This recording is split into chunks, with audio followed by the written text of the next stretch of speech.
Hello again, gamers. Welcome back for another episode of Making Heroes. I'm the board game captain, and today I'm going to be showing you how I made Bruce Leroy from The Last Dragon in Pathfinder 2nd Edition. So let me just start off by saying, if you like this shirt I'm wearing here, the I Drink and I Game Is What I Do shirt, this is available on our Teespring store, along with lots of other shirts, all of them available in many different colors, as well as mugs and even stickers. There's a link in the description down below, and there'll also be a link to our Teespring store at the end of the video, so check it out. So let's get right into this. Now, we're talking about The Last Dragon today. This is a cult classic movie that's one of my childhood favorites. When I was a kid, I didn't even understand that this movie was meant to be a bit of a parody. I took it totally seriously and loved it as was, and as I got older, I realized that the movie was kind of, while being its own story and being its own action-adventure martial arts movie on its own, it was also a kind of parody of the old martial arts movies as well as the old blaxploitation films of the 70s. And I gained a whole new respect and love for it on that level as well.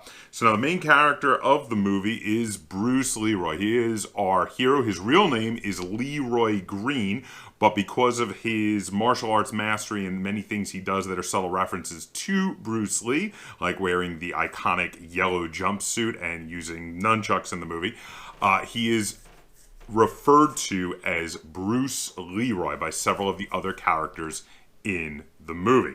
So if you've seen the movie, our step one, create a concept, you know what that concept is. We are making Bruce Leroy. He's a bit naive. He is not very savvy. He's not stupid, but he's definitely got a certain naivete, but he is lightly charming. He is tough, he is strong, and he is crazy agile, and his martial arts are amazing. And by the end of the movie, he becomes the last dragon and reaches the final level. So, I am going to take you through all of the steps I took to make him. So we get to step 2 and you get your starting ability scores. Now, of course, all of the starting ability scores start at 10s. Then you have to select an ancestry. And for Bruce Leroy, the only ancestry that felt appropriate was human, because he is human, and also there is nothing about his character that lended me to wanting to change that, to making him anything other than just plain old human. So I stuck with that, and I made Bruce Leroy human. So, for being human, Bruce Leroy starts out with 8 hit points. He is medium size. He has a speed of 25 feet. He gets 2 free ability boosts. Now, for these 2 free ability boosts, I gave him strength and dexterity. I wanted to start right off in these because these seem to be 2 of the key abilities for the character. He is both strong and highly agile, so dexterity will be useful in that. Then he gets the language common, and if he were to have a positive intelligence modifier, he would get extra languages, but 1, the character is never shown speaking anything other than English in the movie, he just speaks 1 language, and 2, is often shown as not being very knowledgeable, even by the point at which he is outsmarted often by his younger brother. So I decided while I didn't think he was stupid and didn't deserve any kind of negative score to intelligence or wisdom, I was keeping his intelligence and wisdom at the static 10 points, which means neither a bonus nor a negative, just average. Now, moving on, he gains the traits human and humanoid. Now, again, I avoided making him either half elf or half orc. I didn't think it was appropriate for the character. So for his human heritage, I went straight for the versatile heritage. Now, the versatile heritage is really good because it allows you to take a general feat of your choice starting out at level 1, and that's really cool. So what I did was, with his versatile heritage, I took the feat Incredible Initiative. This will give him a little boost towards going first in combat. I thought the character always seemed to be very fast and able to strike first, so I thought this Incredible Initiative, which gives you a +2 to all initiative checks, would be useful. Now, moving on, you get to choose a level 1 racial feat, and I chose to go with Natural Ambition. Now, Natural Ambition is an interesting feat in that you basically trade your racial feat for a class feat. Now, I am going to be making Bruce Leroy a monk, and actually this was very helpful for me because I had 2 different class feats I really wanted to give him, and I wasn't going to be able to fit them except for Natural Ambition, which allowed me to fit in both. So for Natural Ambition, I gave him the Monastic Weapons feat, which gives him access to all and makes him proficient in all monk weaponry. So this is great, especially because I definitely want to give him some of that monk weaponry. To be continued. We'll come back to that when we get to our equipment. Next, we move on to the backgrounds. And to choose a background, I was tempted a little bit at first to come up with a background that had to do with him being a cook, because the fact that in the movie his father owns a pizzeria, director your pizza to Daddy Green's Pizza.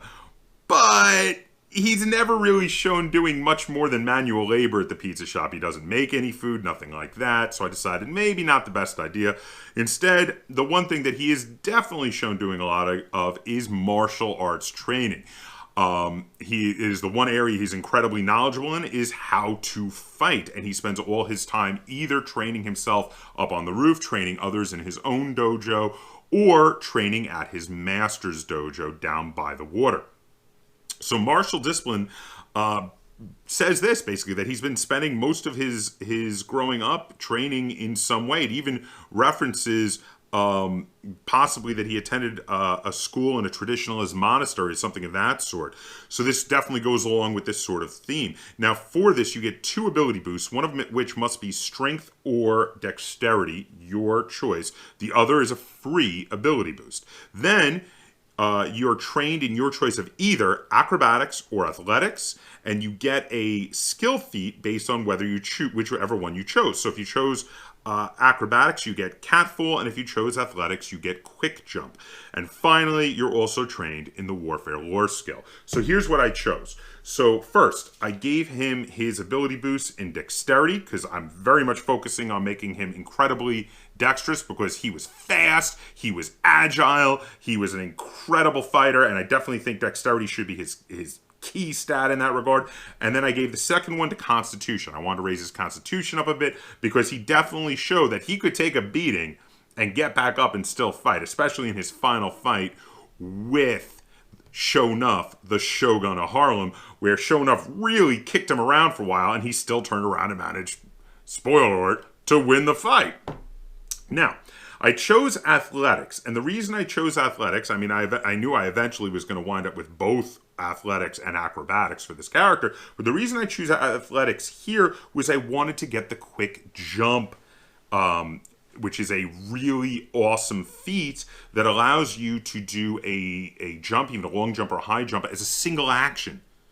And this is really great for doing quick martial arts moves, leaping in the air and doing a kick and such, which is something that I'll eventually want to build towards, because I have that all actually planned out, things I've thought about doing as I level him up. But I'm getting a little bit ahead of myself. Then, of course, I gave him also the warfare lore skill as trained. Now, step 5 in the character creation process is to choose a class. And you already knew where we were going with this. He's going to be a monk. Monks are the martial artists in Pathfinder, and there was never any doubt in my mind. There was no other class that I thought would fit Bruce Leroy. He was definitely going to be a monk. So the first thing you gotta do is choose a key ability. Now, monks can either have their key ability be strength or dexterity, your choice, and he'll get a free boost in that particular ability, whichever one you choose to be the key ability. Now, again, I'm focusing in on dexterity, so I gave it to dexterity. Then the monk gets 10 hit points plus your Constitution modifier, your final Constitution modifier, and you get this again every time you go up a level. So my final Constitution modifier, a little bit of a spoiler, is going to be a +2. We're not quite there yet, but it will be +2, which means this will be 12 more hit points bringing the total starting hit points for Bruce Leroy to 20, which is quite respectable. And of course, he's going to get another 12 hit points every level. So at level 2, that's going to go all the way up to 32. So that's really cool. Now, at first level, you gain the following proficiency ranks in various things. You gain trained in perception. In your saving throws, you gain expert in every one of the saving throw, fortitude, reflex, and will. All expert. Next, you gain 4 skills plus your intelligence modifier. Now, again, I'm not giving him any positive intelligence modifier, so he just gets 4 more skills. So for the 4 skills, I gave him acrobatics because it really makes sense for his character. Diplomacy, because he does try to sweet talk his way into certain situations and talk his way into places or out of trouble. So I thought diplomacy was helpful. Stealth, because he does sneak around a little bit, especially in that scene where he's wearing the ninja guard and he sneaks into the bad guy's office before breaking in into free Laura Charles when she got kidnapped. Intimidation, because he does use intimidation a few times, especially after he fails to disguise himself, which is why I didn't give him any disguise ability, to be able to meet the master from the 3 guys working at the fortune cookie shop, and they trick him and kick him out. Afterwards, he busts back in and intimidates them into showing him the master. So that was why I decided to give him intimidation. The next thing you get for being a monk is you become trained in all simple weapons and unarmed attacks, as well as expert in unarmored defense, but not trained in any armor. Monks are not supposed to be armored warriors. They're supposed to be light and fast. And of course, you become trained in the monk DC. Now, moving on, monks also start with the Flurry of Blows ability. All monks get this. It allows them to make 2 unarmed strikes, and if both hit, they can combine the damage like it was a single attack for the purpose of bypassing penalties or resistances, etc. It's one single summed up damage, which is really nice. Monks also get to start with the ability Powerful Fist, which ups the damage from their punch attacks from a D4 all the way to a D6, which is really great, especially when you combine it with the Flurry of Blows, because now you could have 2 D6s coming in, an average of 7 damage. That's significantly improved. It also removes the penalty that you normally have to take to do lethal damage with unarmed strikes, which he definitely should be doing lethal damage with unarmed strikes. He was incredibly deadly and badass in the movie. In addition, as a level 1 monk, all monks get to start with a level 1 monk feat. And now there was never any doubt which level 1 monk feat I was going to give him. It was obvious I had to give him the Dragon Stance, because he is the last dragon. He must get the Dragon Stance. Now, the Dragon Stance is a really cool feat where basically as a single action, you can take on the Dragon Stance in combat. And once in the Dragon Stance, you can throw Dragon Tail kicks. Now, these are really, really cool strikes. So, Dragon Tail kicks are done as they're an unarmed strike. They have the backswing ability, which means if you miss one and do it again, you get +1 on your second attack, which helps to reduce that multi-attack penalty. And they have the non-lethal keyword. But of course, we already know you get no penalty for turning non-lethal attacks into lethal attacks when it comes to unarmed attacks because of the monk ability Powerful Fist. These also do 1d10 bludgeoning damage. Now, these kicks are absolutely brutal. The one downside for the way I'm building him is that they do use strength and not dexterity, so they're not getting quite the super boost they would get if they were a finesse attack like normal punches are, but they are much stronger and they land a hell of a lot heavier. Something else to note is that the Flurry of Blows allows you to make 2 unarmed strikes, and if they both hit, you combine the damage. That could be used, now you still have to take your multi-action penalty, but that could be used with 2 of the Dragon Tail kicks, which would be absolutely amazing, because if they both hit, you roll 2d10 and hit the damage together, plus your strength modifier, of course, which could be unbelievably deadly. Combining those two abilities is really, really cool. Next, we have the determining ability scores for step 6. You check all of the ability scores you've already gotten, and then you add in 4 more ability boosts. I gave him a second boost to strength, a final and 4th boost to dexterity, a second boost to constitution, and a first boost to charisma. These all round out to go with the theme I was going with, obviously, especially with the little boost to charisma, because he does have, without being that skilled in it, a little bit of charisma. After all, he is able to attract Laura Charles, so there is that. Now, moving along, you record your class details, and then it's time to buy equipment. So, for equipment, I decided to buy him the following items. First, a nunchucku. Now, he is shown using a nunchuck during the movie in several scenes, and especially because it was a nice callback to Bruce Lee himself. So it definitely, there was never any doubt in my mind. This is why I took the monastic weapon familiarity. He had to have nunchucks. Now, nunchucks are great because while they only do d6 damage, which is the same as his bare fist, they have the backswing, and they have the disarm ability, and they have the finesse ability. All of these are great. So finesse, he can use his dexterity to hit. Backswing, if he misses once with his second attack, he gets a +1 to hit. And the unarmed, well, that's a bonus to knocking weapons out of your opponent's hands. So there's a real reason to be using the nunchuck just for disarming opponents. That's really awesome.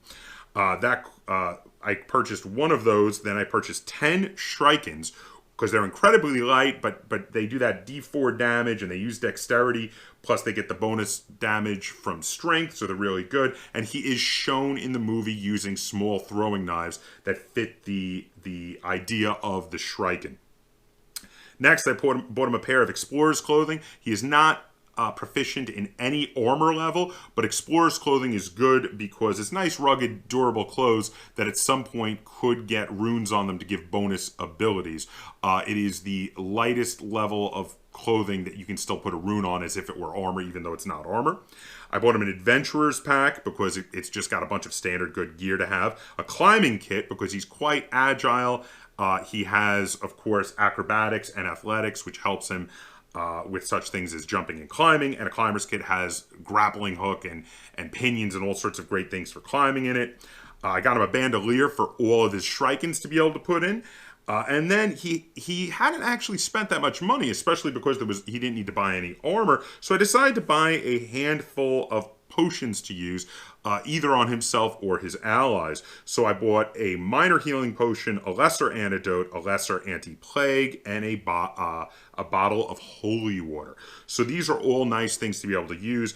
The bonuses to your saves when dealing with poison or disease for the antidote or anti-plague are really great, and the healing potion just heals hit points. So all of these are highly useful, especially if maybe the group's healer is running low on their spells and doesn't have enough healing to go around.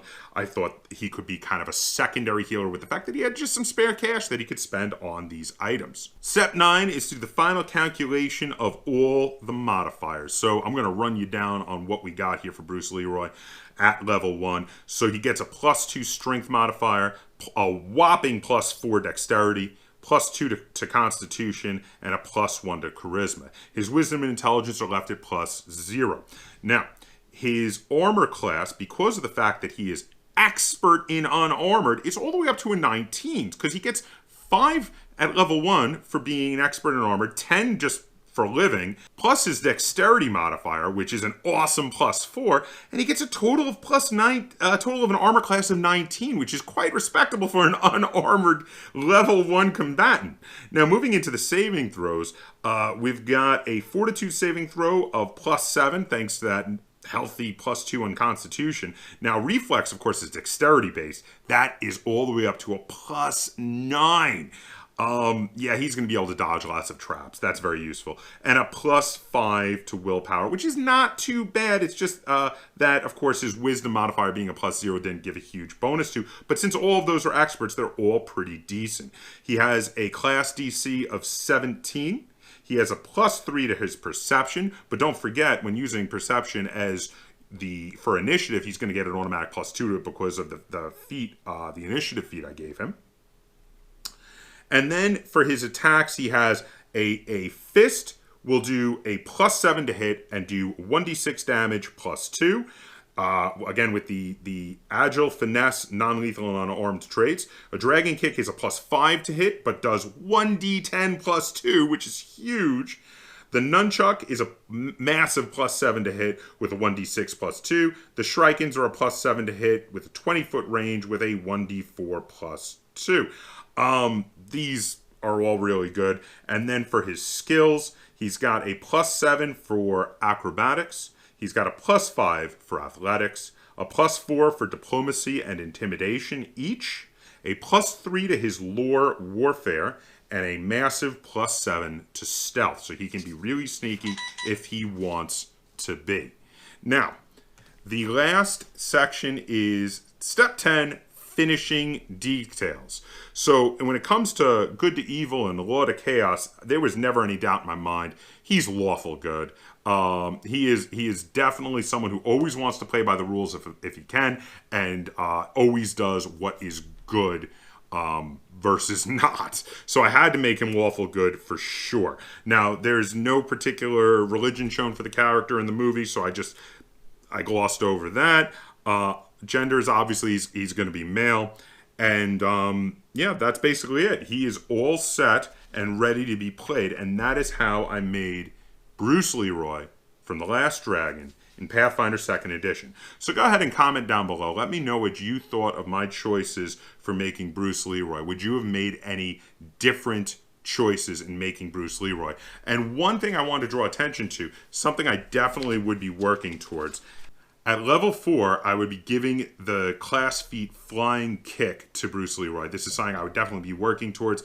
And the really cool thing about this is with that Flying Kick, he could do a Dragon Tail Kick, which could be quite devastating. And this would be a really, really great option, especially because it would be very, very representative of that final strike that ended the fight between him and Sho'nuff, where he took the big Flying Kick and knocked Sho'nuff into the vat of water.